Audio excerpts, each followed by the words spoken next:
Le Brooklyn Museum de New York célèbre son 200e anniversaire, une célébration couronnée par une exposition autour de l'or, Solid Gold.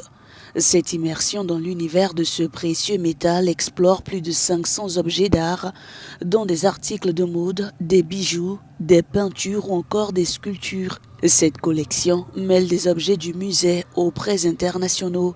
L'exposition raconte une histoire millénaire allant des civilisations anciennes à l'art contemporain, conséquence de la polyvalence et du symbolisme de l'or.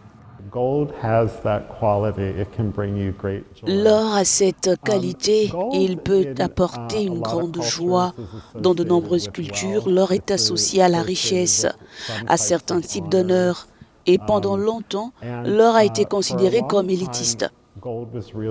Mais j'aime toujours souligner que nos smartphones, nos iPhones ne fonctionneraient pas s'ils ne contenaient pas d'or. L'or a donc été démocratisé par la technologie.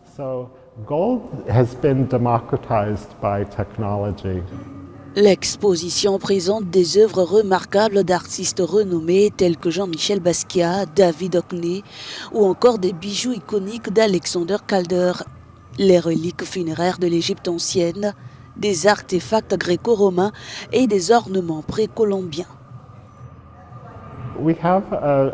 Nous avons une section consacrée aux couronnes des reines égyptiennes, aux rois du hip-hop.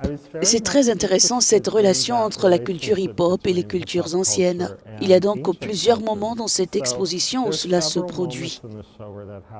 Par exemple, nous avons une robe de tête en or qui a été portée par Janelle Monáe et qui ressemble à quelque chose que Cléopâtre aurait porté ou Rick James au début des années 1980.